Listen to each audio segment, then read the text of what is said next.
السلام عليكم ورحمة الله وبركاته.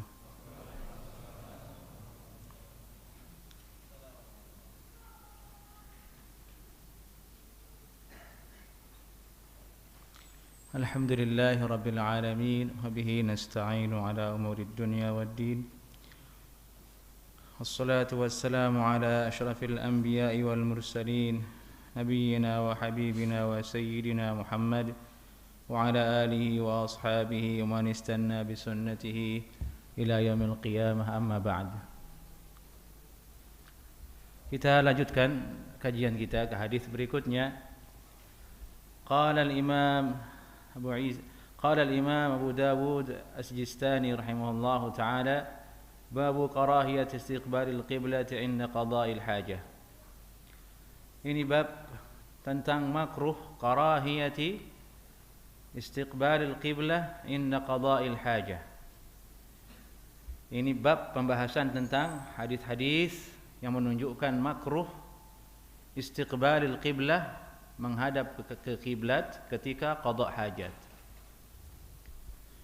Jadi sekarang di bawah bab bahasan ini ada beberapa hadis yang dikeluarkan oleh Imam Abu Dawud dengan sanadnya ke Nabi sallallahu alaihi wasallam. Di bab ini dikumpulkan oleh beliau beberapa hadis. Hampir semua hadis dikumpulkan dalam bab ini dalam masalah hukum menghadap kiblat ketika qada' hajat. Hadis yang pertama itu di sini adalah hadis Salman Al-Farisi. Beliau berkata, yang punya kitab dilihat hadisnya. Qala haddatsana Musaddad ibnu Musarhad qala haddatsana Abu Muawiyah anil A'mash an Ibrahim an Abdurrahman bin Yazid an Salman Al-Farisi. Ini hadis yang pertama dari Salman Al-Farisi radhiyallahu taala anhu.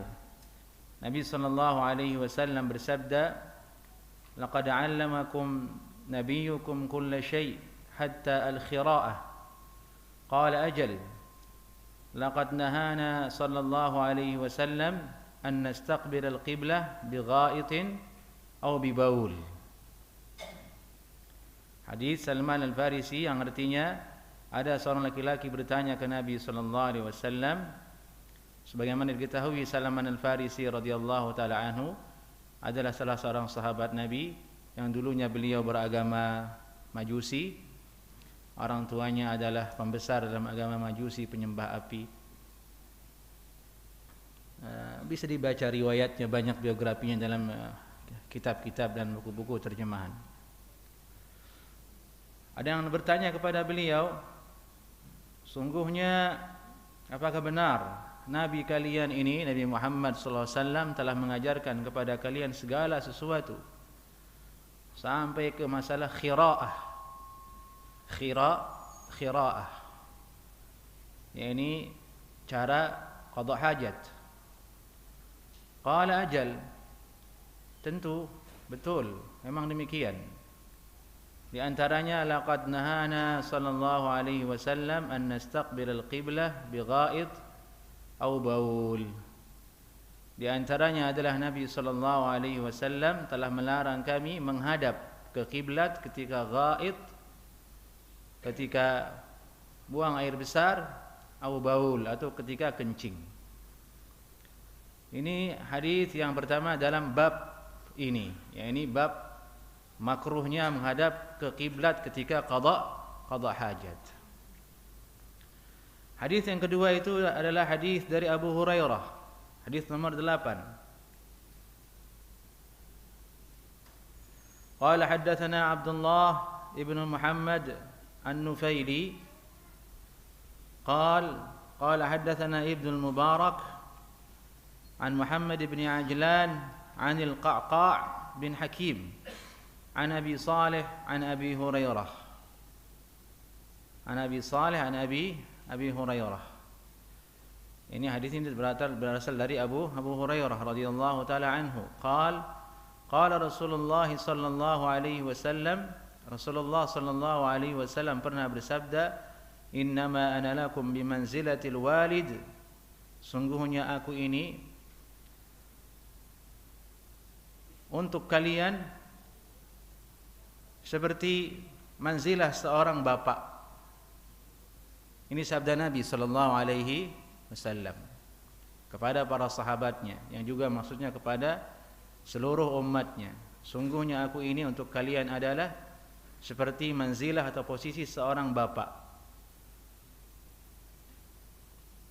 Wa'allimukum fa idza ata ahadakumul ghaid fala yastaqbil al-qiblah wa la yastadbirha.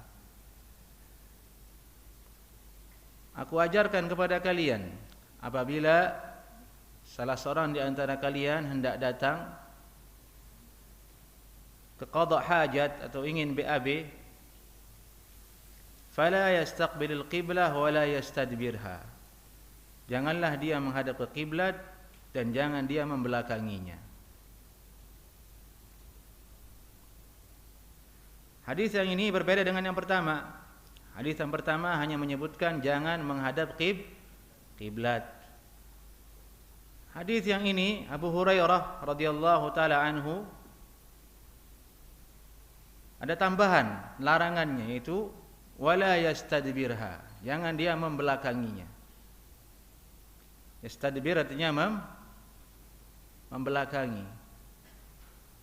Yastaqbil menghadap. Saya menghadap ke situ namanya yastaqbil. Membelakangi yang ini, saya belakangi yang ini. Ini posisi saya sedang membelakangi kiblat. Kalau menghadap seperti antum sedang menghadap kiblat. Ada hadis, kemudian hadis yang ketiga di sini, hadis nomor 9. Hadis Abu Ayyub Al-Ansari radhiyallahu taala anhu,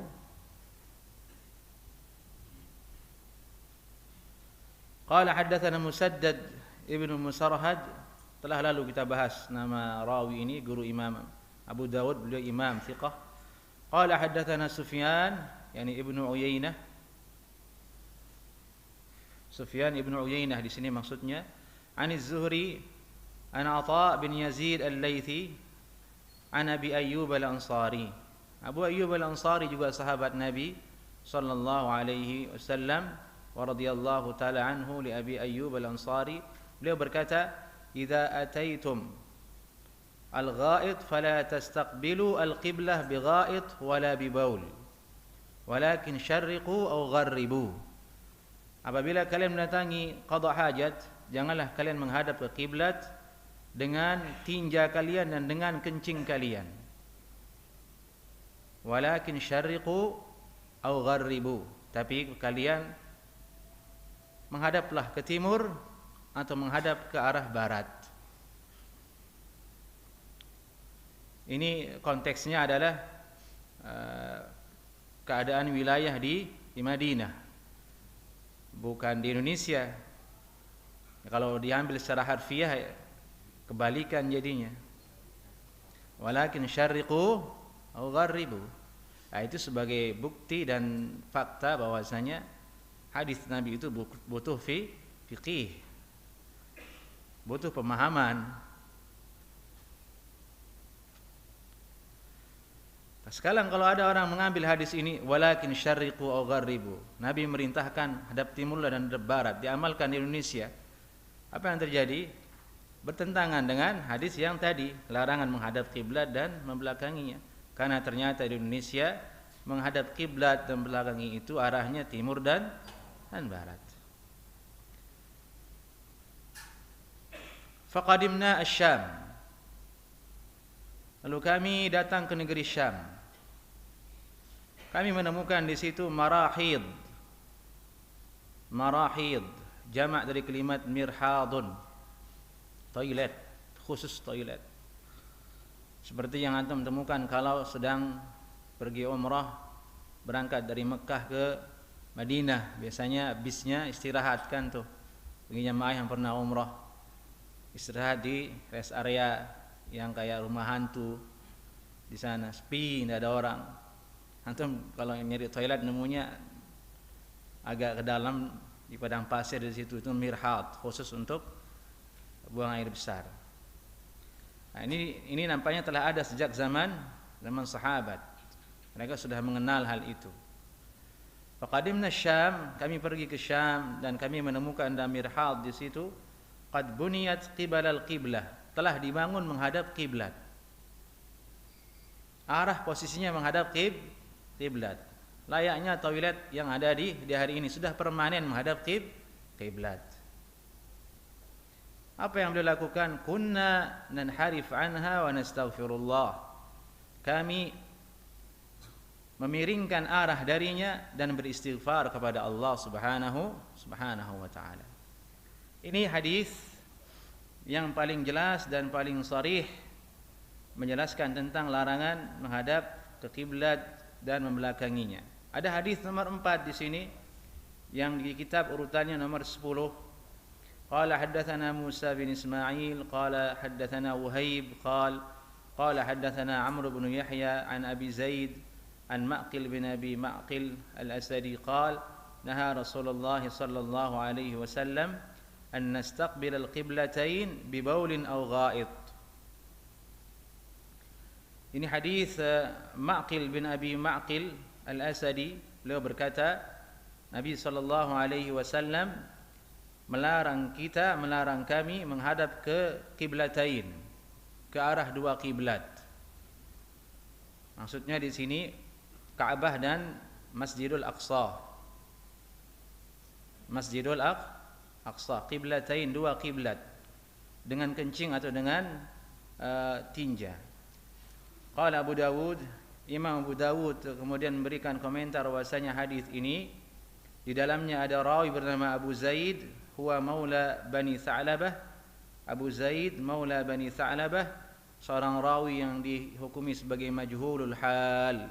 Majhulul hal, yakni tidak diketahui keadaannya apakah dia thiqah ataukah tidak.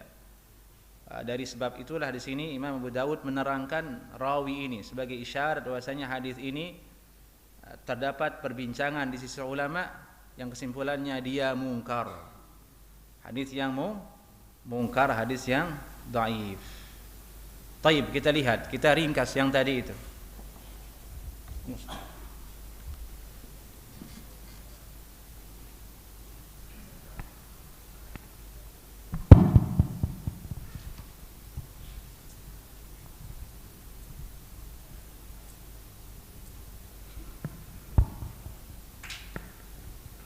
Tadi bahasannya adalah tentang karahiyati, tentang makruhnya menghadap ke kiblat. Di situ ada beberapa hadis yang didatangkan oleh Imam Abu Dawud rahimahullahu taala. Pertama hadis Salman Al-Farisi.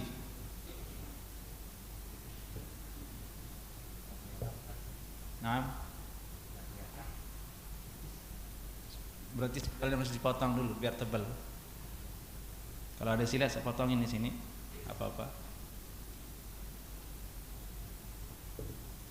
Hadis Salman Al-Farisi.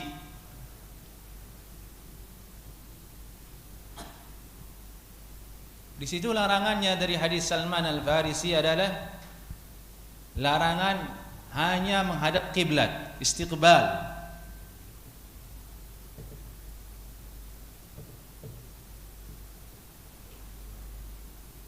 yakni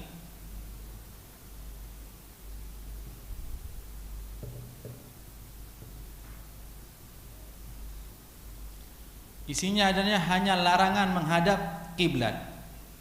Fokus pada kalimat menghadap.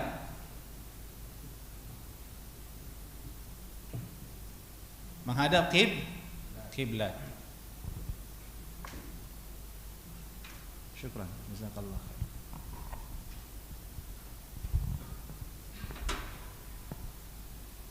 Hadis yang kedua ada hadis Abu Hurairah.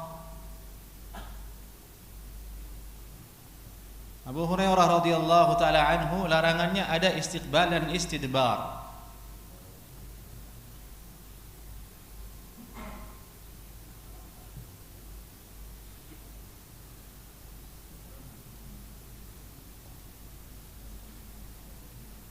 Ada dua, istiqbal dan istidbar, menghadap dan membelakangi. Tiga, ada hadisnya siapa? Abu Ayyub Al-Ansari.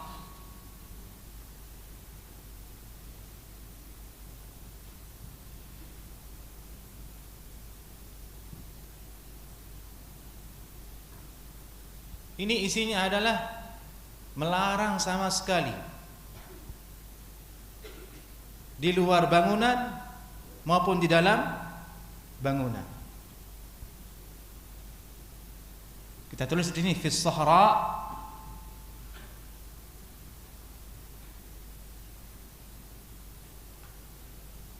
atau fil mirhat.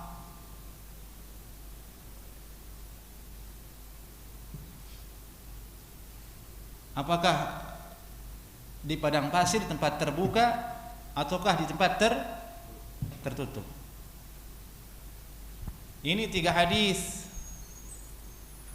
Tiga hadis ini Salman Al-Farisi, Abu Hurairah, Abu Ayyub Al-Ansari. Tiga hadis ini menjadi umdah, menjadi dalil utama dalam masalah ini bagi pendapat yang mengatakan dilarang hukumnya menghadap ke kiblat ketika BAB dan kencing dengan rincian seperti ini, yakni rincian pertama dilarang hanya menghadap, kedua dilarang dua-duanya menghadap dan membelakangi, yang ketiga mutlak di dalam maupun di luar. Ketiga hadis ini sharih, jelas, petunjuknya jelas, lafaz hadisnya jelas, dilarang mutlak, tidak boleh sama sekali. Kalau kita bawa pendapat ini, barangkali kita pulang ke rumah kita akan congkel toilet kita, karena di dalam toilet maupun di dalam bangunan maupun di luar bangunan dilarang. Buktinya hadis Abu Ayyub Al-Ansari, di situ beliau mengatakan, yakni kami melihat ada marahid di Syam, bunia qibal al-qiblah, telah dibangun kehadap kiblat. Beliau terpaksa membalikkan arah dan beristighfar. Tandanya ini tidak boleh walaupun di dalam bangunan. Mereka mengatakan ilahnya, sebabnya Nabi melarang adalah sallallahu alaihi wasallam. Kenapa dilarang oleh Nabi sallallahu alaihi wasallam? Jadi dalam setiap perintah, dalam setiap larangan dalam syariat Islam, kadang-kadang ada syariat itu yang ma'qulul ma'na, dilarang dengan suatu tujuan tertentu, ada sebabnya dilarang oleh Nabi sallallahu alaihi wasallam, dan itu dipahami oleh para sahabat dan para ulama. Ada juga perintah dan larangan yang kita tidak mengetahui apa sebabnya dilarang dan diperintahkan oleh Allah dan Rasulnya. Di antaranya misalnya, kenapa kita sholat maghrib 3 rakaat? Tidak ada jawabannya. Apa hikmahnya? Tidak tahu. Wallahu a'lam. Kenapa kita disuruh umrah dan berhaji itu ke Mekah? Kenapa enggak ke Bangladesh? Kenapa enggak ke Amerika? Begitu misalnya. Kenapa enggak ke Indonesia? Kenapa harus di Mekah? Ya itu tidak ada jawabannya. Allah yang punya perintah, disuruh taati. Nah, di sini ada bagian-bagian syariat yang ma'qulul ma'na, bisa dipahami dengan akal. Cari oleh para sahabat dan ulama, apa sebabnya Nabi melarang? Dalam hal ini kata mereka dilarang menghadap kiblat dan membelakanginya lihurmatil kiblat, demi kehormatan arah kiblat.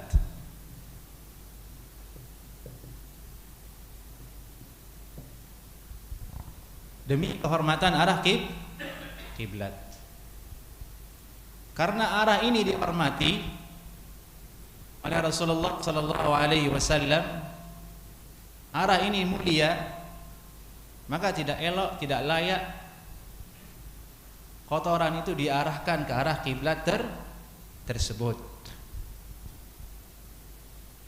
Yang artinya dimanapun Anda berada, tidak boleh ada menghadapkan kotoran itu ke arah kiblat. Apakah di padang pasir ataukah di toilet, sama aja.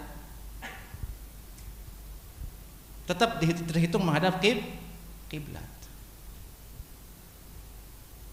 Ini alasannya. Beranjak dari alasan ini kemudian muncul hukum. Kalau begitu, kalau arah kiblat ini dihormati, kalau memang betul ini sebabnya, ini illah namanya, apa namanya? Illah. Dalam usul fikih disebut illahnya. Atas illah inilah kemudian ulama kemudian menjabarkan beberapa hukum. Kalau begitu bagaimana hukumnya orang bersenggama menghadap kiblat? Boleh enggak? Enggak boleh katanya. Kiblat harus dihormati. Dibahas dalam kitab-kitab fikih oleh ulama hal ini. Kalau ditanya dalilnya mana? Ya, dalilnya dari sini, dari penentuan illah ini. Tapi yang ingin kita pahami di sini adalah sebab Nabi sallallahu alaihi wasallam melarangnya karena demi kehormatan arah kiblat. Ada yang mengatakan kedua, karena apa namanya? Demi menutup aurat, menjaga aurat.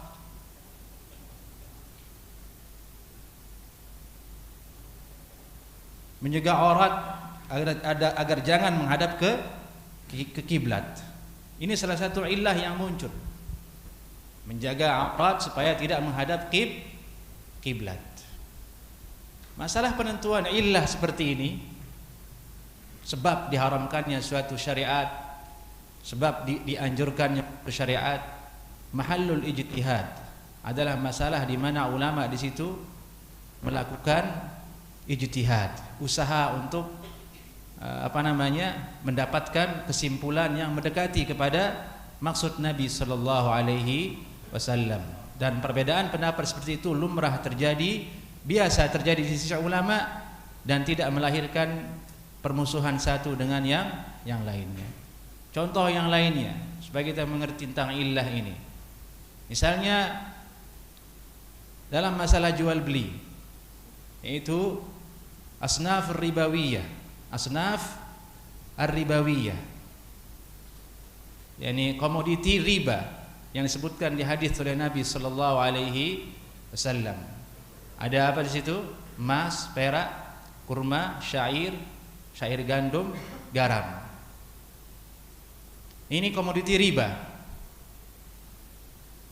Dalam jual beli muncul pertanyaan, kenapa hanya 6 disebut oleh Nabi sallallahu alaihi wasallam?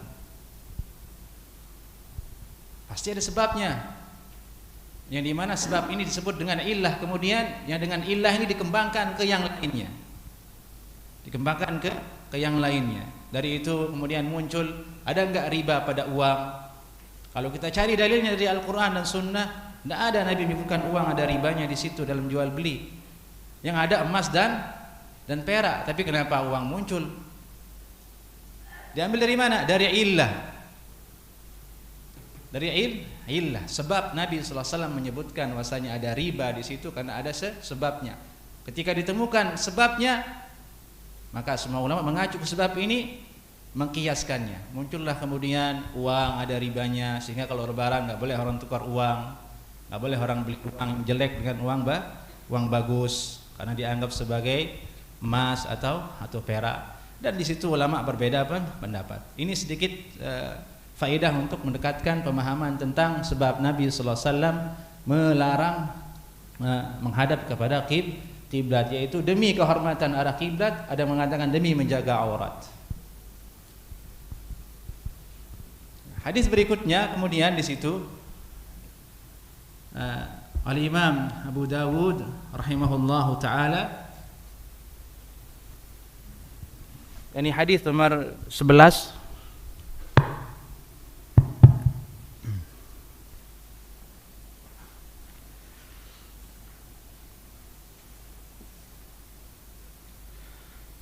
قال حدثنا محمد بن يحيى بن فارس قال حدثنا صفوان ابن عيسى عن الحسن بن ذكوان عن مروان الأصفر قال رأيت ابن عمر أناخ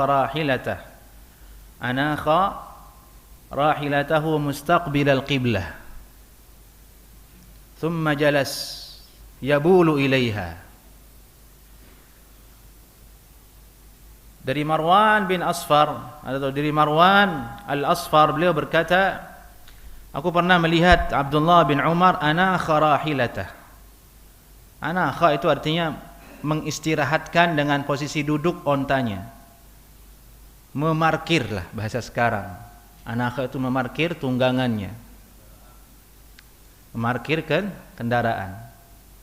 Anakha itu artinya mengistirahatkan, memarkir namun dalam keadaan duduk. Kalau zaman dulu hewannya dalam keadaan duduk. Mustaqbilal qiblah, menghadap ke kiblat. Thumma jalasa yabulu ilaiha. Kemudian Abdullah bin Umar duduk dan kencing menghadap ke arah tunggangannya yang tadi menghadap kiblat. Maksudnya Abdullah bin Umar kencing menghadap kiblat, namun di depannya ada onta. Faqultu ya Aba Abdurrahman. Marwan bin Asfar berkata kemudian, wahai Aba Abdurrahman, ini kunyah dari Abdullah bin Umar. Kunyah itu maksudnya jamaah adalah panggilan seseorang yang diawali dengan abu untuk laki-laki dan ummu untuk perempuan. Itu kunyah, panggilan dalam bahasa Arab untuk seseorang yang diawali dengan kalimat abu atau ummu. Dan itu hukumnya sunnah menurut sebagian ulama, dan dia merupakan salah satu budaya Arab yang kemudian ditetapkan sebagai syariat Islam. Dari itu dalam Al-Quran orang kafir ada juga panggilannya abu awalnya. Siapa contohnya? Abu Lahab dalam Al-Quran. Tabbat yada Abi Lahab. Itu pakai abu juga, tapi dia kafir. Begitu. Tapi ini bagian dari syariat, sudah bagian dari sunnah. Banyak ulama mengatakan disunnahkan memanggil seseorang dengan kunyah atau memiliki kunyah. Yang akhir-akhir ini kemudian sunnah ini kadang dipermainkan oleh orang-orang yang tidak paham dengan syariat Islam. Lama-lama orang dibilangin Abu Gosok sama mereka. Ini tentu tidak cocok gitu ya untuk dijadikan sebagai alat permainan dan candaan. Nabi kunyahnya Abul Qasim, Abu Al-Qasim sallallahu alaihi wasallam.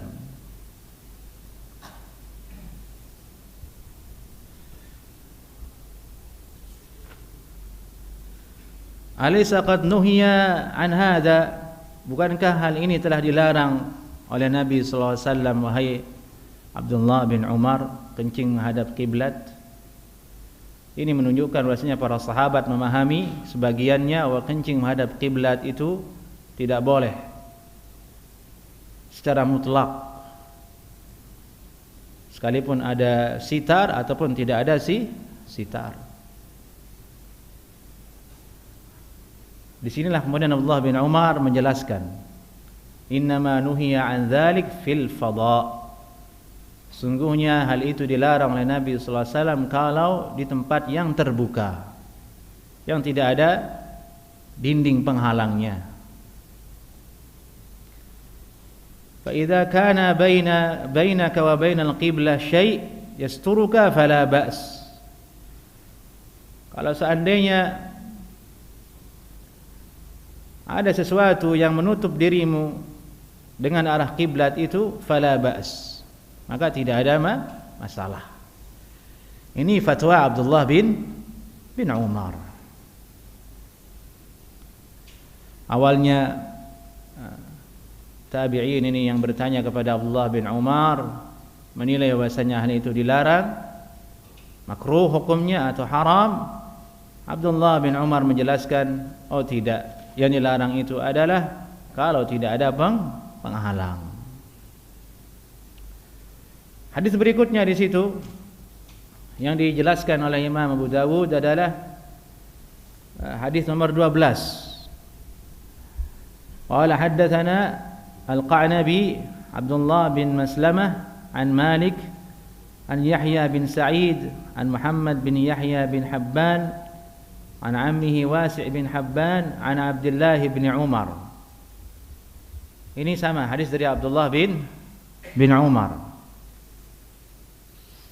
Sama dengan yang tadi Abdullah bin Umar. Beliau berkata, "Laqad irtaqaitu ala dhahril bait faraitu Rasulullah sallallahu alaihi wasallam ala labinatain." Sungguh aku telah memanjat ke atas rumah. Dalam satu riwayat ini rumahnya Hafsah, kakaknya beliau, Hafsah binti Umar. Karena Hafsah ini menikah dengan Nabi sallallahu alaihi wasallam. Faraitu Rasulullah, maka tiba-tiba secara tidak sengaja aku melihat Nabi sallallahu alaihi wasallam ala labinatain, duduk di atas dua bata, mustaqbila Baitul Maqdis li hajatih. Beliau menghadap ke Baitul Maqdis untuk qada' hajat. yakni posisinya adalah membelakangi kiblat, seperti posisi antum, seperti posisi saya, membelakangi kiblat. Karena kalau depan Ka'bah, kalau belakang Baitul Maqdis.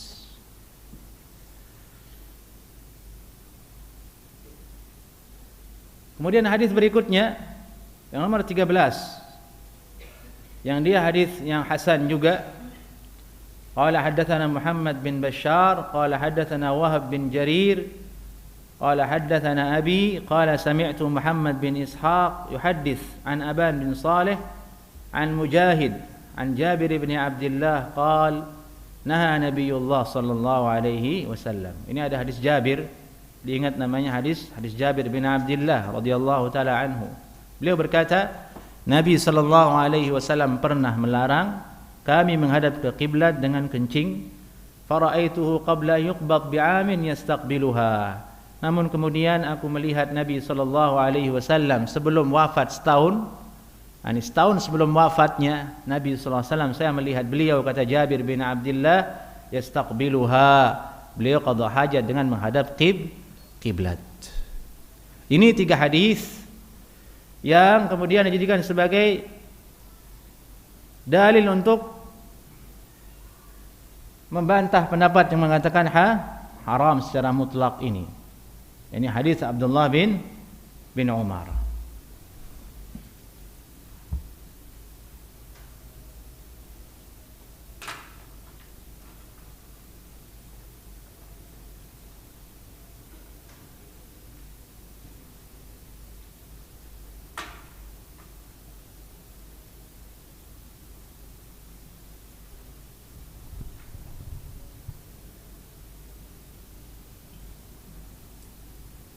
Ada 2 riwayat dari Abdullah bin Umar, atau kita singkat dengan Ibnu Umar.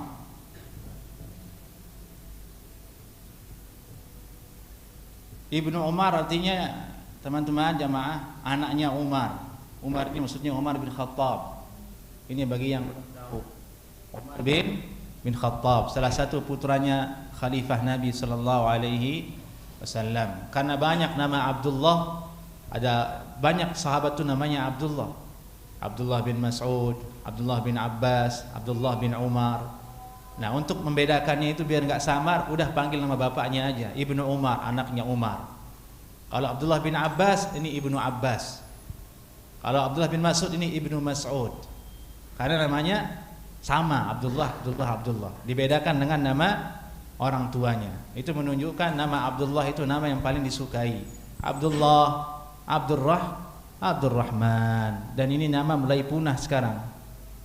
Jarang orang namanya Abdullah. Kaum muslimin di akhir zaman ini kalau lahir anaknya jarang nama Abdullah. Dicari nama yang keren-keren dulu.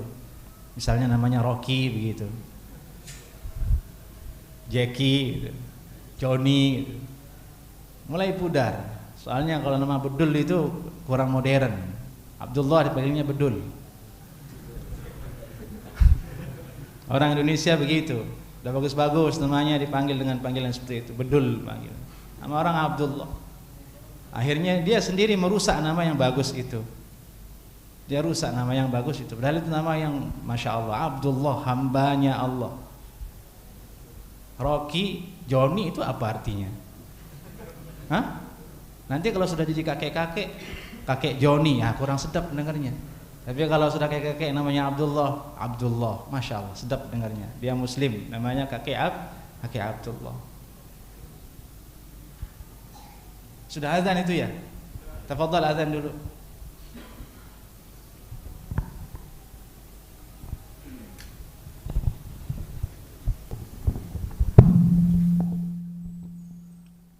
Allahu Akbar, Allahu Akbar, Allahu Akbar,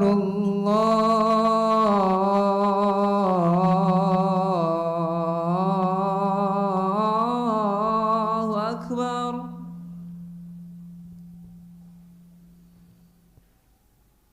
Asyhadu an la ilaha illallah.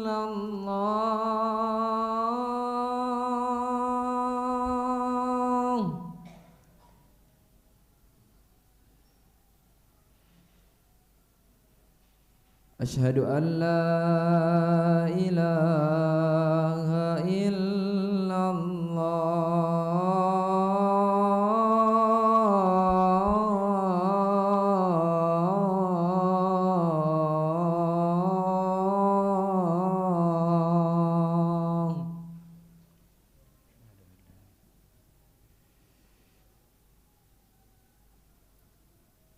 Asyhadu anna Muhammadar Rasulullah.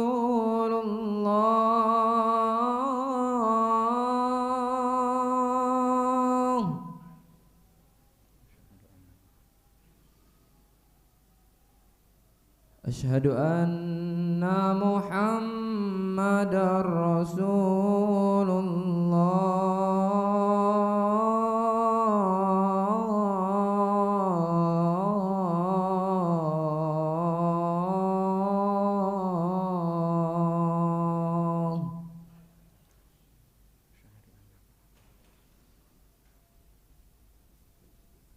Hayya 'alas salah.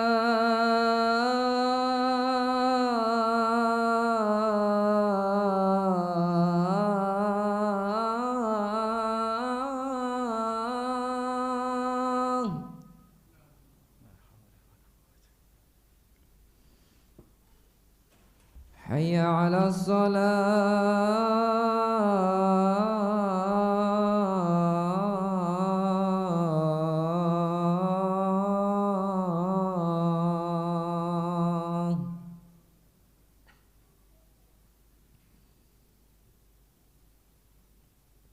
Hayya 'alal falah.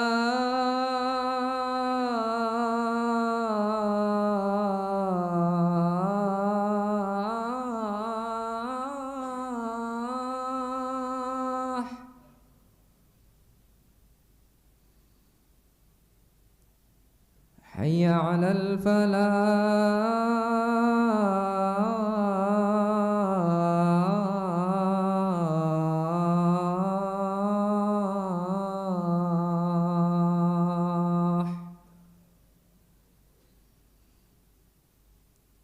Allahu Akbar, Allahu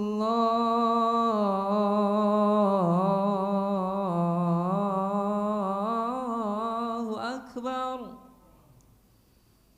La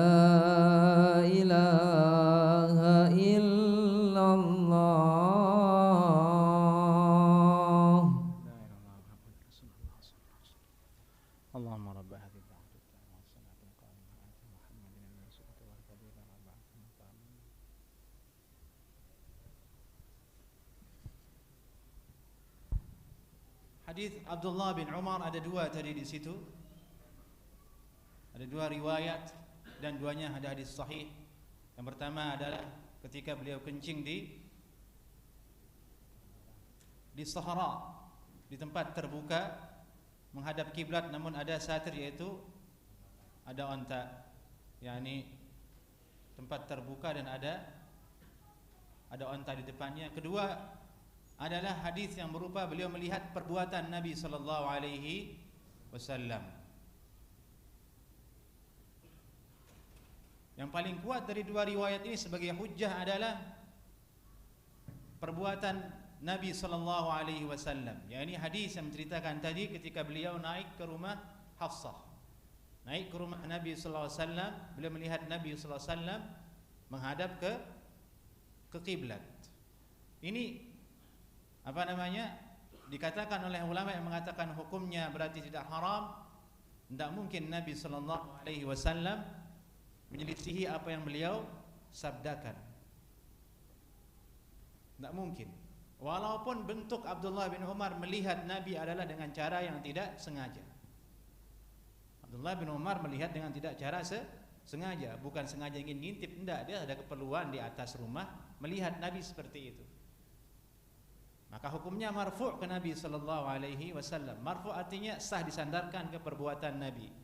Kalau sah disandarkan ke perbuatan Nabi berarti dia sunnah Nabi sallallahu alaihi wasallam. Dari itu maka bertentangan dengan hadis yang dari Salman Al-Farisi, Abu Hurairah, Abu Ayyub Al-Ansari. Semua hadisnya berbentuk ucapan dari Nabi sallallahu alaihi wasallam. Di sini Abdullah bin Umar melihat dengan mata kepala Nabi menghadap ke kiblat ketika qada hajat. Kemudian di situ ada hadis Jabir. Hadis Jabir bin Abdullah radhiyallahu taala anhu.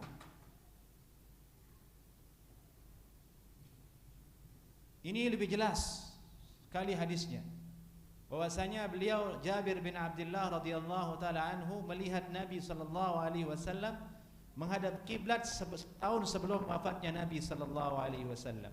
Jadi itu Imam Al-Khattabi rahimahullahu taala sebagaimana disebutkan oleh Azim Abadi dalam syarahnya, ini adalah hadis Jabir, hadis yang paling kuat untuk membantah orang yang mengatakan haram hukumnya hadap kiblat ketika kencing. Baik, sekarang setelah kita lihat beberapa hadis dalam masalah ini, ada hadis Salman Al-Farisi, ada hadis Abu Hurairah, ada hadis Abu Ayyub Al-Ansari, ada hadis Abdullah bin Umar, ada hadis Jabir bin Abdullah radhiyallahu taala anhu, bertentangan satu dengan yang lainnya.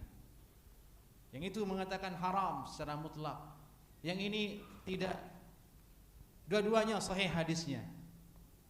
Hanya satu tadi yang mungkar, yang ini hadis yang menyatakan dilarang untuk menghadap kedua kiblat Makkah dan Masjidil Aqsa. Bagaimana cara mentarjihnya? Apa yang diambil langkah oleh para ulama? Tentu ulama berbeda pendapat dalam masalah mentarjih, jemaah. Tarjih itu rajih, bahasa antum, bahasa kita, bahasa antum dengar dari ustaz. Apa yang rajih ustaz? Kan begitu. Rajih itu kan metode. Bagaimana caranya merajihkan? Ada metodenya, ada caranya. Itu ijtihad. Kadang satu masalah rajih menurut ustaz fulan, masalah yang satunya rajih menurut ustaz fulan. Berbeda dengan ini cara merajihnya, sesuai dengan usul yang mereka miliki. Di sini kita lihat penjelasan Imam An-Nawawi rahimahullahu taala, mazhab Asy-Syafi'iyah. Mereka mengambil jalan al-jama' bainal haditsain.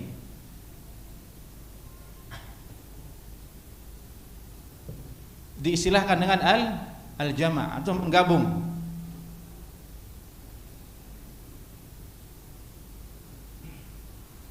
Menggabung kedua hadis ini. Hadis yang mengatakan melarang dan hadis yang menceritakan boleh. Digabung, bisa digabung nih dua-duanya. Karena menggabungkan kedua hadis lebih diutamakan daripada mengambil jalan yang disebut dengan tarjih.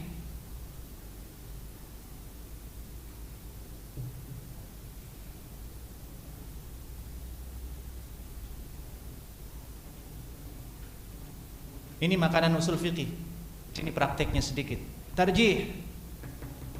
Ada istilahnya al-jama', ada istilahnya tarjih. Ada istilahnya nasakh. Dihapus hadisnya. Itu yang ekstrim. Kalau misalnya ada dua hadis yang bertabrakan salah satunya, kalau ada indikasi salah satunya terhapus, ya dihapus, dicoret. Nggak bisa diamalkan itu hadis. Kalau tarjih ini dicari riwayat yang paling sahih dari semua hadis ini. Mana hadis yang paling sahih? Mana hadis yang paling betul-betul Nabi melakukannya? Maka konsekuensinya apa? Konsekuensinya adalah akan ada hadis yang tercoret. Misalnya ini dicoret, ini dicoret, ini dicoret. Coret maksudnya tidak diamalkan. Sementara hadisnya sahih sebenarnya. Hanya derajat sahihnya kan beda-beda nih. Ini yang sahihnya sangat kuat, ini sahihnya agak bawah sedikit. Nah, agak bawah dicoret. Nah, ini menurut ulama, ini cara ini tidak elok. Tidak bagus. Mengihmal hadis yang sahih, ihmalnya tidak mengabaikan atau mengabaikan, mencoretnya, tidak mengamalkannya, ini berbahaya. Sementara dia sahih. Mubazir nih hadis, akan banyak terbuang. Tidak diambil jalan tarjih ini. Yang diambil oleh ulama Syafi'iyah adalah al-jama' baina ar-riwayatain, menggabungkan antara dua riwayat. Bagaimana cara menggabungkannya? Sama seperti pendapat Abdullah bin Umar tadi. Larangan Nabi SAW yang ada dalam hadis Salman Al-Farisi, yang ada dalam hadis Abu Hurairah, yang ada dalam hadis Abu Ayyub Al-Ansari. Semua larangan ini berlaku kalau qadha hajatnya di tempat terbuka, tidak ada sitar, tidak ada dinding.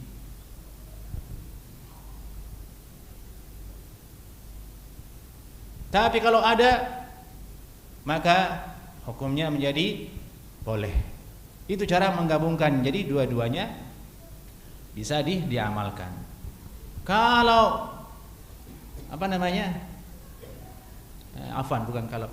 Kemudian di sini mazhab Asy-Syafi'i, mazhab Asy-Syafi'i rahimahullahu taala, sebagaimana diceritakan Imam An-Nawawi dalam Syarah Sahih Muslim dalam kitab Bab Al-Istitabah. Di situ juga beliau mendatangkan riwayat Salman Al-Farisi ini. Beliau menjelaskan di situ, mazhab Syafi'i mereka memiliki ketentuan bahwasanya syarat bolehnya orang qadha hajat menghadap ke kiblat itu kalau ada dinding, harusnya dinding dengan posisi dia duduk itu harus betul-betul mepet. Harus betul-betul mepet. Paling tidak 3 zira', 3 siku paling tidak. Kalau lebih dari itu tidak boleh. Harus betul-betul mepet sehingga keluar dari khilaf yang mengatakan tidak boleh ini. Dan alhamdulillah sepertinya toilet kita di hari ini termasuk yang sudah memenuhi syarat sehingga tidak haram kalaupun bangunan itu menghadap ke kiblat karena posisi toiletnya sudah sangat dekat dengan tembok tersebut. Baik. Ini dia jamaah bahasan kita di malam hari ini sesuai dengan babnya, babu karahiyat istiqbalil qiblah inda qada'il hajah. Ini yang bisa saya sampaikan. Nanti insyaallah taala berikutnya kita bahas beberapa hadis yang di sini yang belum dibahas seperti hukum istinja dengan tangan kanan dan yang lainnya yang belum dibahas di hadis ini. Demikian, jika ada yang ditanyakan dipersilahkan.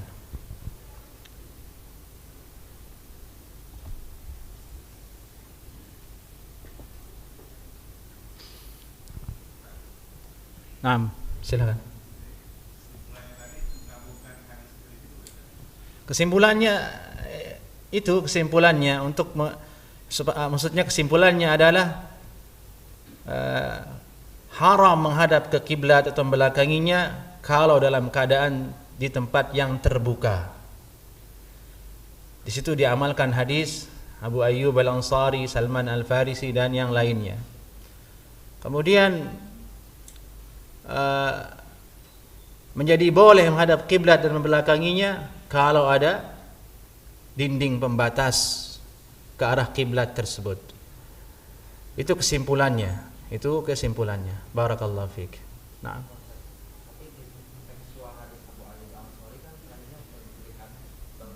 Ya. Iya betul. Itu salah satu dalil ulama yang mengatakan mutlak tidak boleh. Kalau hadis Ayyub al-Ansari sepertinya agak berat untuk digabungkan, tapi karena dia bertentangan dengan pendapatnya Abdullah bin Umar yang beliau sendiri menyaksikan Nabi sallallahu alaihi wasallam, itulah yang dikuatkan. Karena Ayyub al-Ansari hadisnya mauquf dari beliau. Hadis mauquf, beliau melihat ada bangunan, beliau beristighfar di situ. Beliau mengambil kesimpulan ini tidak boleh. Ini tidak boleh. Beliau ambil kesimpulan itu berdasarkan dengan hadis yang sama dari Abu Hurairah dan Surah Salman al-Farisi yang di situ mengatakan tidak boleh, namun tidak menyebutkan dengan rinci apakah di bangunan atau di luar bangunan.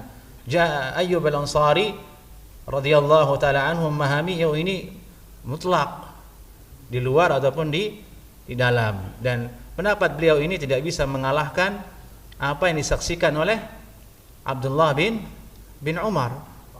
Abdullah bin Umar menyaksikannya dengan mata kepala hal itu, sementara Ayyub al-Ansari tidak. Dia hanya mendengar ucapan Nabi sallallahu alaihi wasallam. Demikian. Tapi ada ulama yang menguatkan hadis Ayyub al-Ansari sebagai penguat, mutlak tidak boleh di dalam maupun di luar. Kalau tidak salah itu pendapatnya Ibnul Qayyim dalam kitab Tahdzibus Sunan, yang dia adalah salah satu syarah dari Sunan Abu Dawud secara ringkas. Di situ beliau mengkritik sebagian pendapat ulama yang mengatakan ada rukhsah dalam hal ini. Barakallahu fiik.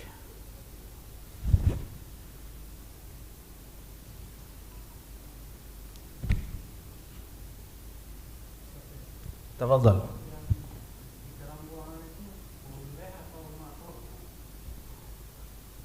Boleh hukumnya.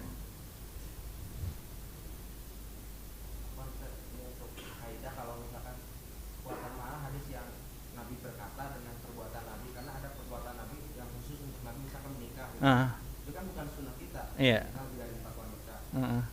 Apakah itu juga khusus buat Nabi itu kencing itu menghadap kiblat? Kalau dari mana itu khusus buat Nabi atau enggak? Suatu amalan Nabi sallallahu alaihi wasallam diketahui khusus atau tidak harus dengan dalil. Harus dengan dalil baru. Tidak boleh seorang mengatakan ujuk-ujuk ini khusus untuk Nabi. Karena kaidah asalnya adalah semua ucapan Nabi, perbuatan Nabi itu berlaku untuk semua umatnya. Diketahui dia sebagai kekhususan Nabi adalah dengan dalil atau ijma' para ulama. Dalam kasus ini tidak ada dalil yang menunjukkan itu khusus untuk Nabi sallallahu alaihi wasallam. Tidak ada dalil yang mengatakan khusus untuk Nabi sallallahu alaihi wasallam. Adapun masalah lebih kuat mana ucapan Nabi dengan perbuatan Nabi, itu butuh rincian yang dalam, dibahas oleh ulama usul fiqih. Pada dasarnya dua-duanya sama. Hal ini muncul kalau sedang terjadi kontradiksi antara ucapan dan perbuatan. Barakallahu fiik.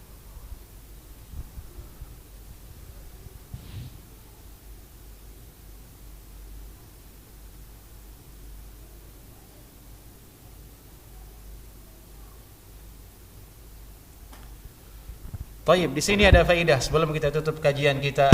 Ini hadis Salman al-Farisi. Beliau ditanya oleh orang bahwasanya nabimu, yakni Rasulullah sallallahu alaihi wasallam, mengajarkan segala sesuatu. Betulkah demikian? Oh ya, betul. Segala sesuatu yang untuk kepentingan manusia Nabi ajarkan. Di situ ada dalil bahwasanya tidak mungkin Nabi sallallahu alaihi wasallam tidak mengajarkan dan mendidik umatnya bagaimana cara memilih pemimpin dan mengatur negara. Ini saya bahas karena banyak orang menyinggung masalah ini. Dia bilang Islam tidak meninggalkan syariat untuk cara memilih pemimpin, cara bernegara, tidak ada hadisnya. Itu hoax, itu ucapan itu. Syubhat. Dalilnya ini. Tidak mungkin Nabi mengajarkan bagaimana posisi orang qada hajat, diajarkan oleh Nabi. Kulla syai', segala sesuatu. maka perkara yang sangat urgen untuk manusia yaitu kepemimpinan pasti ada syariatnya, pasti ada petunjuknya dari Nabi Sallallahu Alaihi Wasallam. Namun karena sebagian orang mendahulukan hawa nafsunya, karena sebagian orang belum mengenal hakikat dari syariat Islam, akhirnya mereka berkata tanpa ilmu dan berkata dengan ucapan yang membahayakan akidahnya sendiri, dengan mengatakan tidak ada cara memilih yang baik dalam Islam, yang ada adalah ini yang terbaik. Maka orang seperti itu perlu dididik, disuruh belajar kembali agar dia mencintai agamanya, mencintai keyakinannya. Baik, sampai di sini kajian kita, semoga ada keberkahannya. Subhanakallah bihamdika asyhadu an la ilaha illa anta astaghfiruka wa atubu ilaik. Assalamualaikum warahmatullahi wabarakatuh.